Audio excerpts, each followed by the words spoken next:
Hello बच्चों, let's see this question. The question says, which of the following would exhibit cis trans isomerism, and we have been given with the 4 options. Okay, तो हमें इस question में ये बताना है जो हमारे पास 4 कंपाउंड्स जो दिए हुए हैं उनमें से कौन सा कंपाउंड है जो सिस ट्रांस आइसोमेरिज्म शो करेगा। ठीक है, पहले समझ लेते हैं सिस और ट्रांस आइसोमेरिज्म होता क्या है। देखो, सिस ट्रांस में क्या होता है, जब हमारे पास ऐसे कार्बन कार्बन डबल बॉन्ड है तो जब हमारे पास ये जो सेम कंपाउंड है जो कार्बन के सेम साइड होंगे तो इसे हम कहते हैं सिस। ठीक है, इसे हम क्या कहते हैं, सिस। देखो ये ए और ए, देखो यहाँ पे ए है, यहाँ पर ए है, दोनों सेम है, यहाँ बी है, यहाँ बी है, दोनों सेम साइड है। ठीक है, दोनों सेम साइड है ना। देखो ये दोनों कार्बन के इसी साइड है, ये दोनों कार्बन के इस साइड है, तो इसे हम क्या कहते हैं, सिस फॉर्म कहते हैं।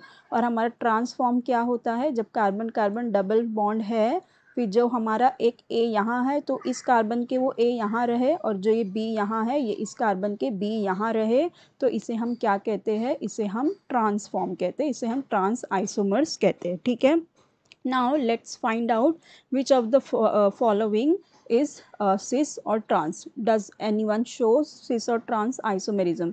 So in A we have CH3 CH2 CH double bond. तो हम पहले क्या करेंगे, C डबल बॉन्ड वाले को बना लेंगे। अब देखो ये वाले के पास जो है दोनों जगह पे हाइड्रोजन लगे हुए। ठीक है, तो ऐसे कंपाउंड जिसमें ना कार्बन के ऊपर जो दो सेम ग्रुप हो तो उस कंपाउंड में सिस और ट्रांस आइसोमेरिज्म शो नहीं करते। ठीक है, अभी ये बाकी देखने की ज़रूरत ही नहीं इसके आगे, क्योंकि यहाँ पे देखो इस वाले कार्बन पे दोनों सेम कंपाउंड लगे, तो हम कैसे उसको फाइंड आउट कर सकते हैं सिस और ट्रांस, तो ये होगा ही नहीं। तो ए में हमारे पास सिस और ट्रांसफॉर्म होगा ही नहीं। अब आ जाओ नेक्स्ट, हमारे पास है बी। अगर बी को हम ड्रॉ करें तो बी में पहले हम डबल बॉन्ड ड्रॉ करते हैं। ठीक है, तो देखो यहाँ पे जो इस वाले कार्बन में इस वाले कार्बन के पास H और Cl है, इस वाले कार्बन के पास भी H और Cl है। तो देखो अगर हम इसको इस तरह से बनाएंगे तो ये सिस हो जाएगा, और अगर हम इसको इस तरह से बनाएंगे तो ये ट्रांस हो जाएगा। इसका मतलब क्या, ये वाला फॉर्म हमें सिंस और ट्रांस आइसोमेरिज्म शो कर रहा है, तो बी हमारा करेक्ट है।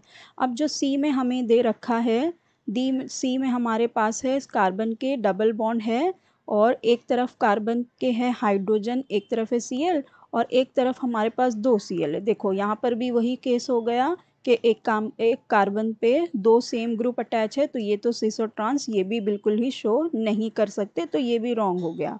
अब जो हमारा डी है, हमारे डी के पास देखो एक COH ग्रुप लगा है, तो ये भी बिल्कुल नहीं हो सकता। और यहाँ पर देखो दो उसके पास हाइड्रोजन ही है, तो यहाँ पर भी दो सेम ग्रुप है, तो ये भी सिस और ट्रांस शो कर ही नहीं सकते, तो मतलब ये भी नहीं हो सकता। तो हमें वो वाले कंपाउंड बताना है जो सिस और ट्रांस आइसोमेरिज्म एग्जिबिट करे। तो जो हमारा करेक्ट ऑप्शन होगा ऑप्शन बी, क्योंकि सिर्फ यही एक कंपाउंड है जो सिस और ट्रांस हमें शो कर रहा है, तो हमारा करेक्ट ऑप्शन है ऑप्शन बी।